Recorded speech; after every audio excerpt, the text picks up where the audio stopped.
नमस्ते दोस्तों। आज के इस फेलोशिप ऑफ द फ्लूट में मैं आप सभी का स्वागत करती हूँ। आज का हमारा जो विषय है वो है आइस इज नाइस, अर्थात शीतलता जहां वहां मंगलता। इस बरस का आज ये पहला डिस्कोर्स है, पहला मेडिटेशन सेशन होगा। अगर हम शीतलता से शुरुआत करेंगे तो पूरा साल हमारा कूल जाएगा, चिल जाएगा। I am sure about it. हर व्यक्ति को, हर मनुष्य को रिलेशनशिप्स में, चाहे वो प्रोफेशनल हो लाइफ, पर्सनल लाइफ हो, सोशल लाइफ हो, सभी जगह पे रिलेशनशिप्स में हार्मनी चाहिए, सुख भी चाहिए, प्रतिष्ठा भी चाहिए, सब कुछ चाहिए हर व्यक्ति को। ओके। और ये करते हुए जो हमारी कसरत होती है उसकी वजह से हम हमारा कूल जो है वो खो बैठते हैं। We lose our cool in doing all this circus. एक मैं आपको कहानी बताती हूँ। एक मेरे पास अपना प्रॉब्लम लेके आए थे। गे कपल था, they were in gay relationship for some time. वो मेरे पास आए थे। कोई भी रिलेशनशिप में कोई ना कोई अनबन होती ही रहती है, और जो भी स्ट्रेसेस से व्यक्तियां गुजरती है उसकी वजह से कभी कभी एक दूसरे को कुछ भी बोल देते हैं। तो एक दिन दोनों ने एक दूसरे को बोल दिया, गो टू हेल। तब उन्होंने ऐसा बोला, लेकिन जब मेरे पास आए, मेरे को मिलने को भी आए वो, और मुझे जब उन्होंने पूछा, भावनाएं व्यक्त की, तभी मुझे बोला कि मैम, इनसिक्योरिटी बढ़ जाती है। अगर कोई ऐसे स्ट्रेसफुल सिचुएशन से गुजरते हैं तभी इनसिक्योरिटी बढ़ जाती है, और फिर ऐसे विचार आने लगते हैं। तो क्या हमारा रिलेशनशिप जो है वो हार्मोनियस रहेगा, या फिर उसको हार्मोनियस रखने के लिए कुछ ना कुछ तरकीब बताइए।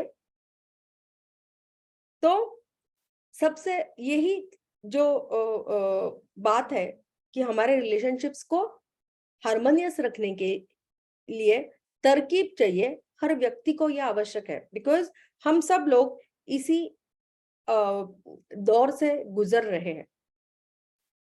तो अगर आपको रिलेशनशिप में हार्मनी चाहिए तो आपको सबसे पहले खुद को शीतल करना पड़ेगा। ओके। सो शीतल करना है मतलब क्या है? मन को स्थिर करना और मन को विनम्रता की अवस्था में लेकर जाना। विनम्रता मतलब क्या है? तो विनम्रता मतलब सम्मान की अपेक्षा न रखना और अपमान सहन करने की शक्ति रखना, मतलब विनम्रता है। सो सबसे पहले शीतल अवस्था में जाए। उसके बाद जो आप कूल खो बैठे हो, खुद का जो कूलनेस है, वो कामनेस से जो खो बैठे हो, उसके लिए आप स्ट्रेसेस को जिम्मेदार ठहरा रहे हो, स्ट्रेसेस का जो एक्सक्यूज दे रहे हो उसको देना बंद कर दे। Everyone is in stress, so don't give excuse of stress. Okay. उसके बाद आप ये समझे कि कोई भी रिलेशनशिप जब होती है उसमें अपेक्षाएं होती है, कमिटमेंट होता है, और एक हमारे कर्म होते हैं या फिर हमारा बिहेवियर होता है सभी लोगों का, जो जो लोग इन्वॉल्व है उस रिलेशनशिप में। तो सबसे पहले अपेक्षाएं जो होती है कोई भी रिलेशनशिप से, जहां जहां पर अपेक्षा है वहां पर समझ ले कि आप उस व्यक्ति को, उन व्यक्तियों को आप चैतन्य नहीं समझ रहे हो, उस व्यक्ति को आप वस्तु समझ रहे हो। सो इंट्रोस्पेक्शन की जरूरत मुझे है। मुझे इंट्रोस्पेक्शन करना है, क्या मैं इस व्यक्ति को पदार्थ समझ रही हूँ? ये सबसे पहले करना है आपको। सो सबसे पहले स्ट्रेस का बहाना देना पूरा छोड़ दे। दूसरा, अपेक्षा अगर है तो वो गलत है, बिकॉज ये मेरे कर्म को गलत करने के लिए मुझे उस मार्ग पर लेकर जाएगी अपेक्षाएं। ओके। और तीसरी बात जो हम सबको करनी है, एक्सरसाइजेस, वो हम अभी देखने वाले हैं आज मेडिटेशन सेशन में। ये एक्सरसाइजेस हम करने वाले भी हैं। तो ये क्या है?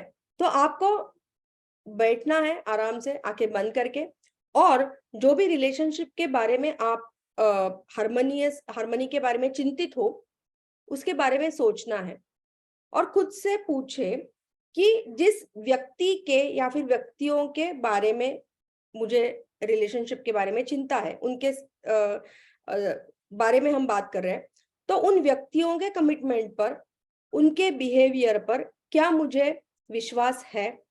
अगर विश्वास है आपका तो यू आर होम, आप ऑलरेडी कूलनेस की तरफ हो। अगर नहीं है, इसका मतलब है आप उस व्यक्ति को चैतन्य का स्वरूप नहीं समझते हो।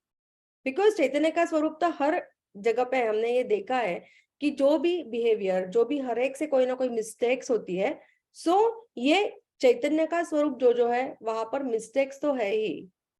सो अगर हम उन मिस्टेक्स को एक्सेप्ट करना नहीं सीख रहे हैं, अगर हम उनको परफेक्ट ही होना चाहिए ऐसे अगर एक्सपेक्ट कर रहे हैं, तो कहीं ना कहीं मेरा गलत हो रहा है। मैं उस व्यक्ति को चैतन्य का स्वरूप नहीं समझ रही हूँ। Introspect on that.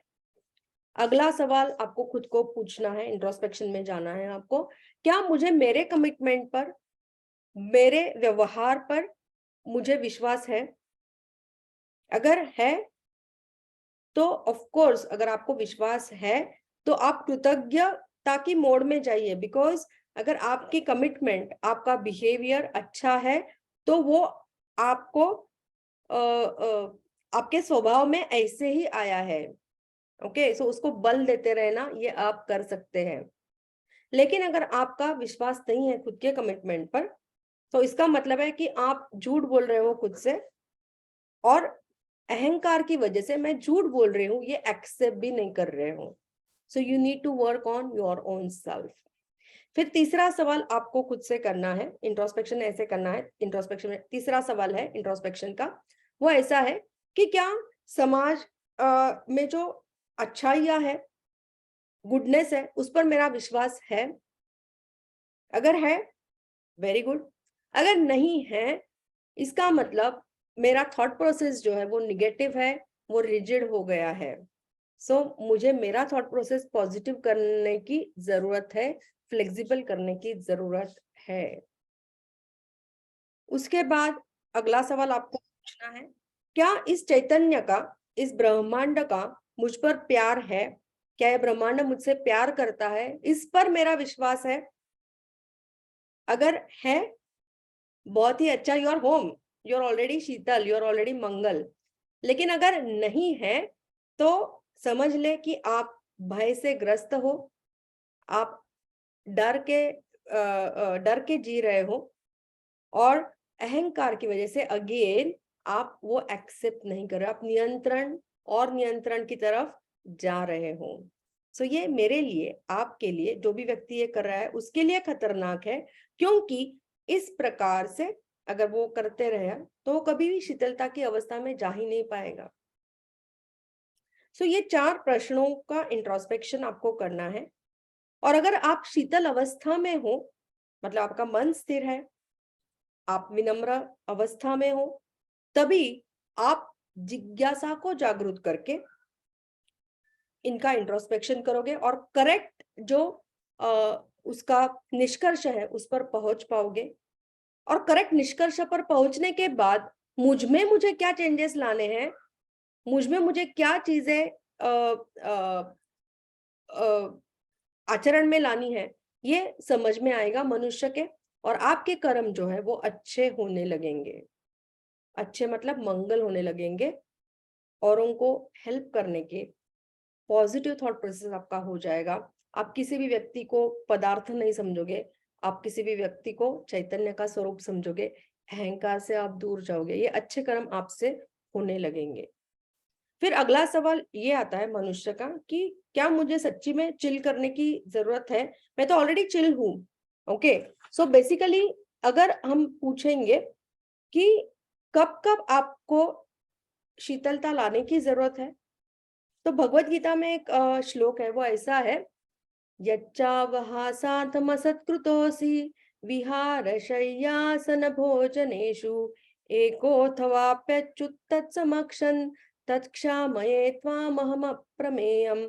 इसका मीनिंग ऐसा है कि हर कर्म करते हुए, हमारा जो हर कर्म है, उठते बैठते सोते खाते एंटरटेनमेंट करते हुए, सभी हमारे जो कर्म है वहां पर हम चैतन्य की जो हमारी जागृति है उससे दूर रहते हैं।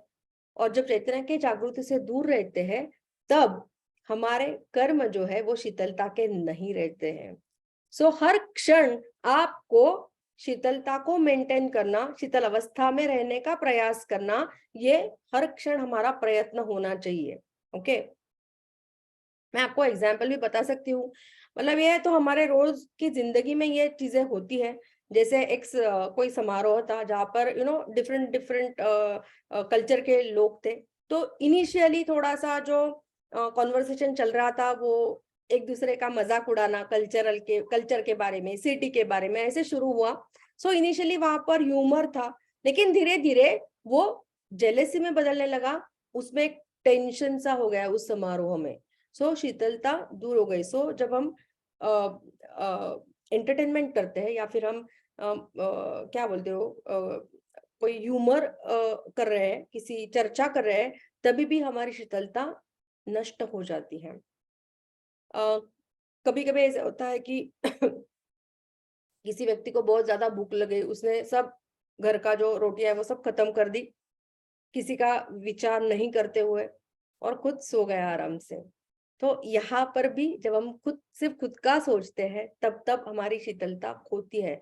सो हर कर्म में हम जब चैतन्य से दूर होते हैं, तब तब हमारी शीतलता खोती है, और हमारे कर्म जो है वो मत्सर के हो जाते हैं, तुलना के हो जाते हैं। एक जिसे बोलते हैं अपनापन जो है वो हमसे दूर चला जाता है।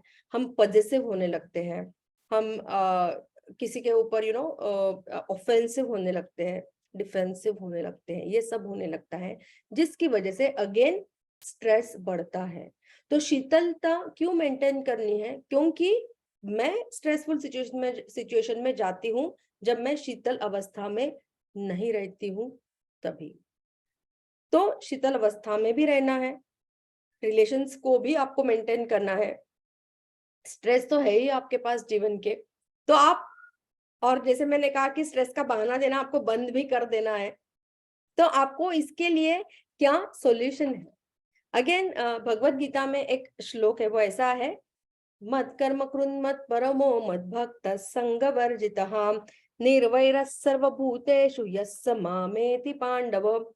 इसका मीनिंग ऐसा है, जब तर्कों के आगे जाना, मतलब तर्कों के बियॉन्ड जाने की मनुष्य कोशिश करता है, तभी जिज्ञासा जागृत हो सकती है और मनुष्य शीतल अवस्था की तरफ जा सकता है। सो तर्क वितर्क मतलब क्या है? तो आध्यात्मिक रूप से एक बेसिक संकल्पना है कि चैतन्य है या चैतन्य नहीं है। इन दोनों में से ये जो संकल्पनाएं हैं, इनके ऊपर जिज्ञासा पूर्वक तर्क लड़ाना, बुद्धि का तर्क लड़ाना, ये ओरिजिनल तर्क वितर्क है। बाकी तर्क वितर्क की हम यहाँ पर या फिर भगवत गीता में ये एक्सपेक्टेड नहीं है। सो अपेक्षित है इस संकल्पना पे तर्क और वितर्क हो, मनुष्य तर्क लड़ाए, लेकिन जिज्ञासा जागृत रख के ये लड़ाए। क्योंकि अगर जिज्ञासा जागृत है, तभी अहंकार को दूर रखकर, मतलब मेरा ही सही है, ये आग्रह को दूर रखकर व्यक्ति तर्क वितर्क कर सकता है, और चाहे किसी भी रास्ते पर हो, वो पहुंचेगा इस पर कि यस, भक्ति मार्ग, मतलब यस चैतन्य है, इस पर ही वो पहुंचेगा। या फिर अगर मैं जो भी जिम्मेदारियां कर रहा हूँ, पूरी निभा रहा हूँ, वहां पर कहीं ना कहीं मुझे किसी बाह्य शक्ति का सपोर्ट मिल रहा है, इसलिए मैं ये कर पा रहा हूँ, यहाँ तक मनुष्य पहुंच सकता है। ओके, लेकिन इस तरीके से जिज्ञासा जागृत रखने के लिए ध्यान बहुत आवश्यक है। पिछली बार हमने देखा था कि आपको खुद के साथ ही संघर्ष करना है, व्हेन इज नाउ, संघर्ष करना है खुद के साथ अभी। ओके, सो संघर्ष करने के लिए आपको क्या करना है? सबसे पहले स्ट्रेस का बहाना देना बंद करें, शीतल अवस्था में जाए और ये एक्सरसाइज करें, बिकॉज इससे बहुत फायदे होते हैं। एक ऐसा ही कपल मेरे पास आया था, तो उनके जो दोनों वर्किंग है, जो जो उनके प्रोफेशनल लाइफ और पर्सनल लाइफ के जो रिस्पॉन्सिबिलिटीज थे, उनको लेकर बहुत ही ज्यादा उनमें अनबन हो रही थी, बहुत ही ज्यादा एक दूसरे से दूर चले गए थे। तो मेरे पास जब आए, तभी उन्होंने पूछा कि क्या ये हमारी कमिटमेंट टिकने वाली है? तो मैंने उनको कहा कि आप जो प्रश्न है वो बदल दे, ये कमिटमेंट नहीं, आप पूछे कि क्या हमारी फ्रेंडशिप, क्या हमारी मित्रता ये टिकने वाली है। ये आपका प्रश्न होना चाहिए। और इस प्रश्न के साथ, मतलब इस सतर्कता के साथ कि मुझे फ्रेंडशिप को ज्यादा महत्व देना है, आप रोज ये एक्सरसाइज करें या फिर रोज इंट्रोस्पेक्शन करें कि हर व्यक्ति का कोई भी रोल, किसी का भी रोल, कौन सा भी रोल, ये फिक्स नहीं है। इस पर आप विचार करें और आपकी जिम्मेदारियां जो है प्रोफेशनल लाइफ की और पर्सनल लाइफ की, उनको निभाते रहे आप। और बाद में 1 महीने के बाद आकर मुझे बताना, लेकिन ये सब आपने करना चाहिए इसके बीच में। 1 महीने के बाद जब वो मुझे मिले, उसके बाद तभी वो दोनों एक दूसरे का बहुत ज्यादा रिस्पेक्ट करने लगे थे और उनमें जो कड़वाहट थी वो पूरी तरीके से दूर हो गई थी।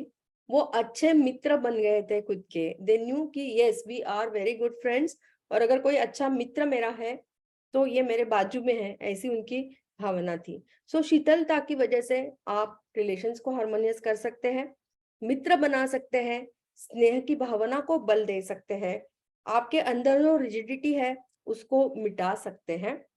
ओके, और आपका जो कमिटेड बिहेवियर है फ्रेंडशिप की तरह, उसको भी बढ़ावा दे सकते हैं। इसलिए मैंने कहा कि शीतल जो है वो है मंगल, मंगल कर्मों की तरफ आपको लेकर जाएगा। Ice is nice. ऐसा ही एक लड़का है सुजीत नाम का, वो कॉर्पोरेट में काम कर रहा है। तो वो मुझे पूछने आया था कि मैम मुझे स्विच करना है, तो मेरे लिए कभी अपॉर्चुनिटी अच्छी है जहां पर मतलब जब मैं स्विच करूं तभी मुझे सब कुछ अच्छा मिले, जैसे पोजीशन भी अच्छी हो, सैलरी भी, मतलब पैकेज भी अच्छा हो, कलीग्स भी अच्छे हो, पॉलिटिक्स भी ना हो वहां पे, और काम भी अच्छा हो, सेटिस्फैक्टरी हो।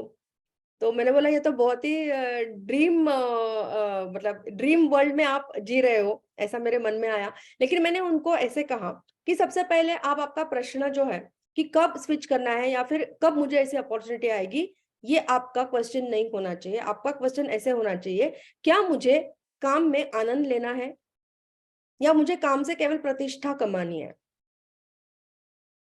And with this, with this thought कि मुझे आनंद लेना है, कहीं भी मैं हूं मुझे काम में आनंद आना चाहिए, इसके साथ आप आपका काम शुरू कर दीजिए। अगर स्विच आए तो स्विच भी ले ले आप, लेकिन आपका इंट्रोस्पेक्शन होना चाहिए इस पर, शीतल होकर ये करे। और बाद में मुझे कहना, थोड़ा सा इसको समय दे खुद को, and then you meet me once later, tell me what happens. तो 5-6 महीने के बाद जब वो सुजीत मुझसे मिले, तभी उन्होंने मुझे कहा कि मैम शुरुआत में तो मुझे बहुत डिफिकल्ट गया ये सब कुछ करना, आपने जो कहा था वो, लेकिन धीरे धीरे मुझे अच्छा लगने लगा। जहां पर भी मैं काम कर रहा था मुझे अच्छा लगने लगा। मैं औरों का जो स्ट्रेस देख रहा था, जो पॉलिटिक्स देख रहा था औरों का, और उससे जो दुखी हो रहे हैं, नाराज हो रहे हैं, उससे मुझे तकलीफ होने लगी, और जिस प्रकार से मैं उन्हें हेल्प कर सकता हूँ वैसे मैं उनको हेल्प करने लगा। ओके, और मेरा काम जो है वो भी मुझे अच्छा लगने लगा। I have started enjoying my work also. Okay, so basically अगर इस प्रकार की आपके आप में क्षमता है, तो आपकी जो मैनेजमेंट है वो आपको लीडरशिप के लिए जरूर चुनेगी। ये तो मेरा आपको वादा है। तो आपको प्रतिष्ठा मिलना, आपको अच्छी पोजीशन मिलना, आपको अच्छी सैलरी मिलना, ये तो होने ही वाला है। बट आपका गोल क्या होना चाहिए कि मुझे काम एंजॉय करना है। ओके, अगर शीतलता के साथ अगर आप ये करते हो तो आप ब्लेम गेम से दूर जाते हो। जिनके बारे में आपके मन में द्वेष है उनको भी हेल्प करना, ये आप करने लगते हो। आपका काम एंजॉय कर सकते हो। सो आपका लाइफ इंटरेस्टिंग बनना ये होने लगता है, और आपको अच्छा समाज में प्रतिष्ठा मिलना, मान सम्मान मिलना, ये तो होता ही है। सो ऐसे बहुत से फायदे हैं शीतलता के। और शीतलता का और एक बहुत इंपॉर्टेंट फायदा ऐसा है कि हमारे जो कर्म है, जैसे हमने अब तक देखा कि हमारे कर्म जो है वो मंगलमय होते हैं। मतलब निष्काम कर्म की तरफ जाना, सकाम कर्म से निष्काम कर्म की तरफ जाना, मतलब कोई भी ये होगा तो ही मैं ये करूंगी। सो ये जो हमारा एक रिजिडिटी जो है, एक निगेटिव थॉट प्रोसेस जो है, उसमें से हम छूट पाएंगे। और यही चीजें हमारे जीवन में स्ट्रेस सिचुएशंस निर्माण कर रहे हैं, सो स्ट्रेस से भी आप दूर रह पाओगे। और अगर आपके कर्म ऐसे हैं इस जन्म में, तो अगले जन्म में आध्यात्मिक प्रगति के रास्ते पर आप और एक स्टेप आगे जाकर जन्म लोगे, आपको और ज्यादा मौका मिलेगा आध्यात्मिक मार्ग पर चलने का। सो ये सब फायदे हैं इसके शीतलता के। सो जहां जहां शीतल है वहां वहां मंगल है। Ice is nice. और इसके लिए लेकिन इम्पोर्टेंटली ये सब करने के लिए इंट्रोस्पेक्शन अच्छा हो, जिज्ञासा जागृत हो। ये सब करने के लिए तर्क वितर्क करते हुए जिज्ञासा जागृत हो, इसके लिए ध्यान आवश्यक है। और ध्यान के लिए करेक्ट गुरु बहुत इंपॉर्टेंट है। सो गुरु और ध्यान के बिना ये सब चीजें आप नहीं कर पाओगे। सो ऑन दिस नोट हम लोग मेडिटेशन शुरू करेंगे। लेकिन प्लीज रिमेम्बर, अगर आपको लाइफ को इंटरेस्टिंग बनाना है तो मन को शीतल रखें। Ice is nice. So we will start our meditation. उसके पहले एक